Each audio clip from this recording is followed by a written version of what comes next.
নমস্কাৰ সকলোকে স্বাগতম জনাইছো আসাম কেৰিয়াৰ পইণ্ট ইউটিউব চেনেলটোলৈ বন্ধুসকল আজিৰ ভিডিঅ'টিত আমি আপোনালোকৰ অহা 30 মাৰ্চত অনুষ্ঠিত হ'ব লগা ডিএমই গ্ৰেড 3 নন টেকনিক্যাল এক্সামৰ বাবে সহায় হোৱাকৈ গণিতৰ আনকেইটামান অতিকৈ গুৰুত্বপূৰ্ণ কোৱেশ্চন লৈ আহিছো ইয়াৰ আগতেও আমি কেইবাটাও ভিডিঅ' আপলোড কৰিছো যদি আপোনালোকে এইকেইটা চোৱা নাই তেনেহলে ডেসক্ৰিপচনত দিয়া লিংকৰ পৰা চাই ল'ব পাৰিব তো বলক দেৰি নকৰো কোৱেশ্চন কেইটা আলোচনা কৰো তো আজিৰ ভিডিঅ'টিত কিছুমান শৰ্ট ট্ৰিক্সৰ সহায়ত আপোনালোকক কোৱেশ্চনখিনি কৰাই দিম যাতে এক্সামত গৈ আপোনালোকৰ খেলিমেলি নহয় আৰু খুব কম সময়তে কোৱেশ্চনবিলাক কৰিব পাৰে চাওক প্ৰথম কোৱেশ্চনটো কি দিছে প্ৰথম 85টা পদৰ যোগফল কিমান what is the sum of first 85 terms or কোৱেশ্চনটো এনেকুৱা হ'ব পাৰে 1 + 2 + 3 ... +85 ৰ ভ্যালুটো কিমান হয় মানে আমাক কোৱেশ্চনটো সুধিছে যে প্ৰথম 85টা স্বাভাৱিক সংখ্যাৰ যোগফল কিমান এতিয়া আমিতো এনেকে 1 + 2 + 3 হিসাব কৰি গৈ থাকিলে নহব তো তাৰ সিম্পল কিছুমান তৰিকা আছে সিম্পল ট্ৰিক্স আছে তো সেই ট্ৰিক্সটো কেনেকৈ লগাব তাৰ ফৰ্মুলাটো কি হয় হেতু জানিলে আপোনালোকে লগে লগে উলিয়াব পাৰিব তো ইয়াতে 85টা দিছে ইয়াতে যদি 100টাও দিয়ে বা আপোনালোকৰ যদি ইয়াতে 90টাও দিয়ে বা 20টাও দিয়ে 25টা দিয়ে যিমানটা পদৰ যোগফল উলিয়াব দিয়ে সূত্ৰটো যদি জানে লগে লগে উলিয়াব পাৰিব তো এতিয়া সূত্ৰটো কেনেকুৱা ধৰণৰ চাওক প্ৰথম এনটা পদৰ যোগফল যদি আপোনালোকক উলিয়াব দিয়ে ঠিক আছে প্ৰথম এনটা স্বাভাৱিক সংখ্যাৰ যোগফল যদি উলিয়াব দিয়ে তেতিয়া তাৰ সূত্ৰটো হৈছে এটো n তাৰপিছতে n + 1 আৰু ডিভাইডেড বাই 2 সিম্পল সূত্ৰ n + 1 ডিভাইডেড বাই 2 ঠিক আছে এটোই সূত্ৰ এতিয়া ইয়াতে n ৰ ভ্যালুটো কোনটো হ'ব চাওক n মানে হ'ব কি যিমানটা পদৰ উলিয়াব দিছে ইয়াতে n টো হৈ যাব কি 85 ঠিক আছে 85 টো হৈ যাব n তো সূত্ৰটো হৈছে এটো n তাৰপিছতে n + 1 তাৰপিছত ডিভাইডেড বাই 2 তো ইয়াতে আমি n ৰ ভ্যালু যদি 85 বহুৱাই দিও 85 তো ব্ৰেকেটৰ ভিতৰত 85 + 1 আৰু ডিভাইডেড বাই 2 এতিয়া এটো যে 85 হ'ব ইনটু 85 ৰ লগত 1 প্লাস কৰিলে 86 আৰু ডিভাইডেড বাই 2 দুয়ে যদি 86 ক কাটে 43 এতিয়া সিম্পল 85 আৰু 43 মাল্টিপ্লাই কৰি দিয়ক 85 * 43 এটা মাল্টিপ্লাই কৰিলে যিমান হ'ব আনসাৰটো হেতু হ'ব এতিয়া মাল্টিপ্লাইটো কৰি দিছো মই চাওক একদম সিম্পল প্ৰশ্ন হয় এনেকুৱা ধৰণৰ প্ৰশ্ন কিন্তু আপোনালোকৰ পৰীক্ষাত আহি যায় খালি এটো 85 নাহিব বেলেগ এটাও আহিব পাৰে হয়তো সো আমি এটো মাল্টিপ্লাইটো কৰিলে কিমান পাওঁ চাওকচোন 3 5 * 15 পৰা কৰিলে 1 8 3 24 25 4 5 * 20 শূন্য কৰিলে 2 8 4 29 33 34 5 5 4 6 3 3655 3655 অপচন সি আছে অপচন সি টো হৈ যাব শুদ্ধ উত্তৰ একদমই সিম্পল হয়নে এতিয়া আপোনালোকে এটো কৰি চাব পাৰে প্ৰথম 42টা পদৰ যোগফল কিমান ঠিক আছে প্ৰথম 42টা পদৰ যোগফল কিমান আপোনালোকে এটো কমেন্ট কৰি জনাবচোন একৰ পৰা এনেকে 1 + 2 + 3 + ... দি 45 লৈকে ঠিক আছে 45 লৈকে যোগফলটো কিমান হয় আপোনালোকে কমেন্ট কৰি জনাব তেতিয়া আমি বুজি পাম যে আপোনালোকৰ কোৱেশ্চনটো ভালকে বুজি পালে তো বলক নেক্সট কোৱেশ্চনটো আগবাঢ়ো নেক্সটটো কি দিছে চাওক তলত দিয়া অযুগ্ম সংখ্যাবোৰৰ যোগফল নিৰ্ণয় কৰা determine the sum of the following odd numbers এতিয়া চাওক প্ৰথমটো আছিল কি স্বাভাৱিক সংখ্যা 1 + 2 + 3 এনেকে যদি থাকে এতিয়া দিছে অযুগ্ম সংখ্যাবিলাকৰ যদি যোগফল উলিয়াব দিয়ে 1 + 3 + 5 + 7 + 9 আৰু 23 লৈকে দিয়া আছে ঠিক আছে তো এতিয়া কেনেকৈ উলিয়াম যোগফলটো সো তাৰ নিয়মটো হৈছে এটো যে এই তাত অযুগ্ম সংখ্যা কেইটা আছে প্ৰথমতে আমি হেতু চাব লাগিব মানে n ৰ ভ্যালুটো উলিয়াব লাগিব আৰু তাৰ পিছত n ৰ স্কয়াৰ কৰি দিলে হৈ গলগে সিম্পল একদম সিম্পল হয় n ৰ স্কয়াৰ কৰি দিলে হৈ গলগে হেবুলি ইয়াতে 23 ৰ স্কয়াৰ কৰি নি দিব ঠিক আছে ইয়াত n টো 23 নহয় কাৰণ এটা এৰি এটাহে অযুগ্ম সংখ্যা হৈছে সো ইয়াত প্ৰথমতে আমি n ৰ ভ্যালুটো উলিয়াম দে n ৰ ভ্যালু কেনেকৈ উলিয়াব চাওক n ৰ ভ্যালু হ'ব হেতু কেনেকৈ উলিয়াব চাওক 23 টো আছে ন লাষ্টৰ যেটো সংখ্যা থাকিব লাষ্টৰ যেটো পদ থাকিব টাৰ্ম থাকিব হেতুৰ লগত এক এটা যোগ কৰি দিব 23 ৰ লগত এক এটা যোগ কৰি বিনে তাবা 2 ৰে হৰণ কৰি দিব ঠিক আছে 23 ৰ লগত এক যোগ কৰি 2 ৰে হৰণ কৰি দিব তো 23 কে 24 আৰু 2 ৰে যেতিয়া হৰণ কৰিব এটো হৈ যাবগে 12 ঠিক আছে n ৰ ভ্যালুটো হৈ গলগে কিমান 12 n = 12 এতিয়া মই কি কৈছিলো যে কেটা এতিয়া এই 1 ৰ পৰা 23 লৈকে কেটা যুগ্ম সংখ্যা আছে 12টা আছে তো সিম্পল এতিয়া n স্কয়াৰ কৰি দিয়ক তো n স্কয়াৰ কৰিলে কিমান হ'ব 12 স্কয়াৰ মানে হৈছে কি 144 144 হৈ যাব আমাৰ আনসাৰ অপচন সি টো হৈ যাব শুদ্ধ উত্তৰ অপচন সি টো হৈ যাব শুদ্ধ উত্তৰ এতিয়া আপোনালোকে এটো কৰি চাওকচোন 1 + 3 + 5 + 7 + ... d 47 এতিয়া ইয়াৰ যোগফলটো কিমান হ'ব আপোনালোকে কমেন্ট কৰি জনাব ঠিক আছে সকলোৱে কমেন্ট কৰিব আৰু যদি বুজি পোৱা নাই ভিডিওটো আকৌ এবাৰ চাই লওক অলপমান আগুৱাই পিনে ভিডিওটো চাই লওক একদমই সিম্পল হয় সূত্ৰটো হৈছে n স্কয়াৰ ঠিক আছে একদমই সিম্পল প্ৰশ্ন হয় তো বলক আগবাঢ়ো নেক্সট কোৱেশ্চনটোলৈ কি কৈছে চাওক 60 ৰ পৰা 80 লৈকে সকলো অভাজ্য অৰ্থাৎ মৌলিক সংখ্যাৰ যোগফল কিমান what is the sum of all prime numbers up to 60 and 80 এতিয়া প্ৰথম কথা হ'ল আমি 60 to 80 মানে 60 ৰ পৰা 80 লৈকে থকা মৌলিক সংখ্যা কেইটা জানিব লাগিব ঠিক আছে মৌলিক সংখ্যা কেইটা জানিব লাগিব মই আপোনালোকক আগতে ভিডিওবিলাকত কৈছো যে আপোনালোকে মিনিমাম 1 ৰ পৰা 100 লৈকে মৌলিক সংখ্যা কেইটা মনত ৰাখি থব কাৰণ মৌলিক সংখ্যাৰ ওপৰত আপোনালোকৰ প্ৰশ্ন প্ৰতিটো এক্সামতে আহে ঠিক আছে আপোনালোকৰ প্ৰতিটো এক্সাম আসাম কম্পিটিটিভ হওক বা সেন্ট্ৰেল এক্সামে হওক তাতে সবতে প্ৰাইম নাম্বাৰছৰ ওপৰত এটা কোৱেশ্চন বা দুটা কোৱেশ্চন আহিবই সো 1 ৰ পৰা 100 লৈকে মিনিমাম মনত ৰাখি থলে ভাল হয় এতিয়া আমি যদি চাও 60 to 80 60 ৰ পৰা 80 লৈকে মৌলিক সংখ্যা কি কি আছে তো প্ৰথমতে আহিব 61 তাৰ পিছত আহিব 67 তাৰ পিছত 71 73 আৰু 79 এইগিটা এটা দুটা তিনটা চাৰিটা পাঁচটা এই পাঁচটা নাম্বাৰছ আহে মৌলিক সংখ্যা আহে এতিয়া আমাক সুধিছে এইগিটাৰ যোগফল কিমান what is the sum তো এইগিটা সিম্পল যোগ কৰি দিয়ক তো এটা যদি যোগ কৰে 1 7 কে 8 8 কে 9 10 11 12 12 আৰু 9 হৈ যাবগে 21 21 ৰ 1 আহিলে কৰিলে 2 তাৰ পিছতে 6 6 12 12 হাতে 19 19 হাতে 26 26 হাতে হৈ যাবগে 26 27 28 29 30 31 32 33 আৰু কলা 2 34 35 ঠিক আছে 35 হ'ব 351 হ'ব তো আমাৰ অপচন এতে আছে 351 অপচন এটো হৈ যাব শুদ্ধ উত্তৰ আশা কৰিছো বুজি পাইছে সিম্পল আপোনালোকে খালি মৌলিক সংখ্যা কিটা মনত ৰাখিলে হৈ গলগে তো বলক নেক্সট কোৱেশ্চনটো আগবাঢ়িম আৰু নেক্সট কোৱেশ্চনটো আগবঢ়াৰ আগতে আপোনালোকক এটা ইম্পৰ্টেন্ট কথা জনাই থওঁ তো যেহেতু আপোনালোকৰ 30 তাৰিখে এক্সাম পালেহি সো প্ৰিপাৰেচন সাগে বহুতৰে কমপ্লিট হৈ গৈছে কিন্তু যিসকলৰ প্ৰিপাৰেচন কমপ্লিট হোৱা নাই তেওঁলোকৰ বাবে আমি কিছুমান ইম্পৰ্টেন্ট পিডিএফ লৈ আহিছো ঠিক আছে এই পিডিএফ কিটা যদি আপোনালোকে এক্সামৰ আগলৈকে কমপ্লিট কৰি দিব পাৰে তেতিয়া হলে কিন্তু আপোনালোকৰ প্ৰিপাৰেচন 50 to 60% কমপ্লিট হৈ যাবগে কিন্তু গুটেই পিডিএফ কিনি ভালদৰে আপোনালোকে পঢ়িব লাগিব অকল যে আপোনালোকে লৈ পিনে মোবাইলত থৈ দিব হেতু নহয় ঠিক আছে আৰু পিডিএফ টোৰ প্ৰাইস মাত্ৰ 49 টকা 49 টকাত আজিকালি আপোনালোকক কোনেও এনেকুৱা ধৰণৰ ইমানগাল পিডিএফ নিদিয়ে ঠিক আছে আমি 17 টা মান পিডিএফ আপোনালোকক পঠাই দিম মাত্ৰ 49 টকা পে কৰিলে যদি প্ৰয়োজন হয় স্ক্ৰিনত থকা নম্বৰটো আমাক হোৱাটছএপত মেছেজ কৰি এই পিডিএফ কিটা লৈ লব আৰু যেহেতু এই দিনত জুৱাকালি এডিআৰই পৰীক্ষাৰ ৰিজাল্ট দিছে বহুতৰে সিলেকশন হৈছে কিন্তু যিসকলৰ সিলেকশন হোৱা নাই তো আপোনালোকৰ বাবে এটো এটা চান্স হ'ব পাৰে ডিএমই পৰীক্ষাটো ঠিক আছে ইয়াতে আপোনালোকৰ সিলেকশনটো হ'ব পৰা এটা আশা আছে কাৰণ বহুতৰ কেলে সিলেকশন হোৱা নাই পোষ্ট বহুত কম আছে ন সো পোষ্ট ইমান কম আছে কিন্তু আমাৰ এপ্লিকেশন বহুতে কৰিছে বা এক্সাম বহুতে দিছে ইমান ক্যান্ডিডেটৰ পৰা কিমান জনক তো সিলেক্ট কৰিব সো এটো এটা আপোনালোকৰ বাবে গোল্ডেন চান্স হ'ব পাৰে যে ডিএমই এক্সামটো কাৰণ ইয়াতো আপোনালোকৰ সেম এডিআৰ নিচিনা প্ৰসেস হয় অকল জাস্ট এক্সামটো দিব লাগে তাৰ পিছত কোনো ধৰণৰ বিশেষ আৰু একো নাথাকে এক্সামটোত যদি ভাল মাৰ্কস আপোনালোকৰ আহে কাট অফত নাম আহে তেতিয়া হলে আপোনালোকৰ সিলেকশন হৈ যাবগে হেতু কাৰণে আপোনালোকে এটো অলপ ভালদৰে কষ্ট কৰক তো বলক নেক্সট কোৱেশ্চনটো চাও কি দিছে আটাইতকৈ সৰু মৌলিক আৰু আটাইতকৈ সৰু যৌগিক সংখ্যা দুটাৰ যোগফলৰ বৰ্গ কিমান What is the square of the sum of the smallest prime and the smallest compound number? এতিয়া আটাইতকৈ সৰু মৌলিক সংখ্যা কোনটো আৰু আটাইতকৈ সৰু যৌগিক সংখ্যা কোনটো হেইটা প্ৰথমতে আমি হেই দুটা জানিব লাগিব তো চাওক আটাইতকৈ সৰু মৌলিক সংখ্যাটো হৈছে 2 আৰু আটাইতকৈ সৰু যৌগিক সংখ্যাটো হৈছে 4 যদি আপোনালোকে মৌলিক সংখ্যা আৰু যৌগিক সংখ্যা কি নাজানে তেতিয়াহলে মই আপোনালোক অলপ কৈ দিছো মৌলিক সংখ্যা হেবিলাক যিবিলাকৰ উৎপাদক মাত্ৰ দুটা থাকে এতিয়া 2 ৰ উৎপাদক যদি আমি চাবলৈ যাওঁ অকল দুটাই আছে চাওক এটা হৈছে 1 আৰু এটা হৈছে 2 উৎপাদক মানে কি এই দুইটো যে আছে দুইটো কিহেৰে হৰণ কৰিব পাৰি তো আমি দেখিছো একেৰে পাৰি দুইৰেও পাৰি হল দুটা উৎপাদক আছে তো এইবিলাকক কোৱা হয় মৌলিক সংখ্যা আৰু যিবিলাক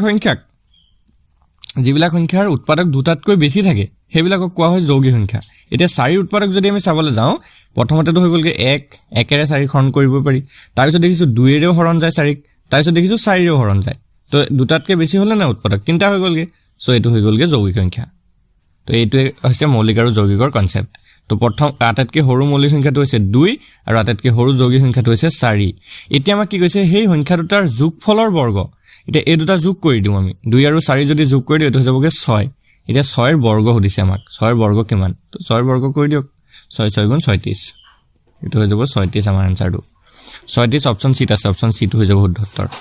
একদমই সহজ হয় খালি প্ৰশ্নটো ভালদৰে পঢ়ি চাব আপোনালোকে ভুলটো ক'ত কৰে তাতে কৰে প্ৰশ্নটো পঢ়ি পিনে নাচায় এতিয়া যদি আপোনালোকে এটো কৰিলেহেঁতেন 2 আৰু 2 ৰ বৰ্গ আৰু যদি 4 ৰ বৰ্গ কৰি দিলেহেঁতেন 2 2 গুণ 4 আৰু 4 4 গুণ 16 এতিয়াটো 20 হৈ গ'লতেন হয় নহয় তেনেকুৱা ধৰণে ভুল আপোনালোকে কৰি থব সো প্ৰশ্নটো ভালকে পঢ়ি চাব তাৰ পিছতে এনসাৰটো কৰিবগে ঠিক আছে নেক্সট কোৱেশ্চনটো আগবঢ়াও কি কৈছে চাওক এটা সংখ্যা 890436 আৰু যদি এই সংখ্যাটোৰ 4 আৰু 3 অংক দুটা খাল হলনি কৰা হয় তেন্তে নতুন সংখ্যাটো এই সংখ্যাটোতকৈ কিমান ডাঙৰ বা সৰু হ'ব A number is 890436 if 4 and 3 digits of this number are changed how much bigger or smaller will the new number এতিয়া সংখ্যাটো চাওক প্ৰথমতে মই লিখি লৈছো 890436 ঠিক আছে এতিয়া এই সংখ্যাটোৰ 4 আৰু 3 যে দেখিছে না এটো 4 আৰু এটো 3 এগিটাক চেঞ্জ কৰি দিয়া হ'ব বাকি একো চেঞ্জ কৰা নহয় এই 4 টোৰ ঠাইত 3 আহি যাব 3 টোৰ ঠাইত 4 আহি যাব বাকি চেঞ্জ নহয় চাওক বাকি একো চেঞ্জ কৰা নাই অকল 4 আৰু 3 টো চেঞ্জ কৰি পেলালো এতিয়া এই সংখ্যাটো আগৰ সংখ্যাটোতকে সৰু হল নে ডাঙৰ হল বাৰু কওকচোন অলপমান দেখিলে গম পাইছে দেখোন তো এটো চাওক শতকৰ ঘৰত এবাৰ 3 গুচি গ'ল দহকৰ ঘৰত 4 গুচি আহিলে মানে কি হলগে সৰু হৈ গ'লগে হয় না নহয় সৰু হৈ গ'লগে সো এতিয়া আমাৰ কিমান সৰু হ'ব হেতু মাইনাস কৰিলে ওলাই যাবগে 4 পৰা 6 গলে 0 এটো হৈ গ'লগে 3 13 ৰ পৰা 4 গল থাকিল 9 এটো হৈ গ'লগে 3 3 0 0 0 0 90 কিমান সৰু হ'ব আমাৰ 90 সৰু হ'ব ঠিক আছে এটো আমাক সুধিছে 90 সৰু হ'ব অপচন ডি আছে অপচন ডি টো হৈ যাব শুদ্ধ উত্তৰ ঠিক আছে একদম সিম্পল প্ৰশ্ন হয় কিন্তু ইয়াত যাতে আপোনালোকে কিতাপ পাজল নহব আৰু ভুল কৰি থাই নাহে যাতে তো আগবাঢ়ো নেক্সট কোৱেশ্চন তুলে কি কৈছে দুটা সংখ্যাৰ যোগফল 25 আৰু ইহঁতৰ বিয়োগফল 13 তেন্তে গুণফল কিমান হ'ব The sum of two numbers is 25 and their subtraction is 13 so what is the product এতিয়া ইয়াতে এটা সূত্ৰ আছে সূত্ৰটো মনত ৰাখিব সূত্ৰটো হৈছে এটো x + y divided x + y তাৰপিছত into x minus y divided by 4 এটো এটা সিম্পল সূত্ৰ এটা মনত ৰাখিব এতিয়া x মানে হৈছে কি যোগফলটোক x ধৰিব আৰু যেটো বিয়োগফল থাকিব হেতুক y ধৰিব হৈ গল যোগফলটো মানে এডিশনটোক x ধৰিলে হল আৰু সাবট্ৰেকশনটোক y ধৰিলে হল তাৰ পিছতে যেটো ফৰ্মুলা আছে সেই ফৰ্মুলাত আপোনালোকে বহুৱাই দিয়ক এনসাৰটো ওলাই যাবগে এতিয়া আমি বহুৱাই দিও ফৰ্মুলাটোত কি আছিল x + y মানে 25 + 13 হলনে 25 + 13 তাৰ পিছতে আকৌ 25 - 13 আৰু তলত কি থাকিব তলত থাকিব এটা 4 25 13 যদি প্লাস কৰো কিমান হ'ব 3 5 8 আছে 9 2 1 3 38 ইনটু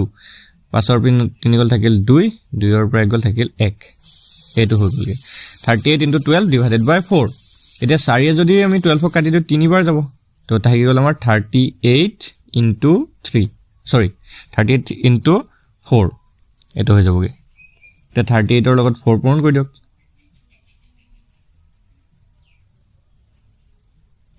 এক সেকেন্ড অলপ খেলিমেলি হৈ গৈছে না এটো 3 এ হয় মই 4 দেখিলোগে 4 টো ওপৰতে আছে 3 এ হয় ঠিক 3 38 * 3 8 3 গুণ 24 ৰ 4 উকলিলে 1 3 3 গুণ 9 1 9 10 11 114 আমাৰ আনসাৰটো হৈ যাবগে 114 অপচন ডি টো হৈ যাব শুদ্ধ উত্তৰ 114 তো চাওক আকৌ মই কৈ দিছো এবাৰ যদি বুজি পোৱা নাই এটো আমাৰ দুটা সংখ্যাৰ যোগফল দি আছে 25 আৰু ইহঁতৰ বিয়োগফল দি আছে 13 তেন্তে গুণফল কিমান হ'ব the sum of এটো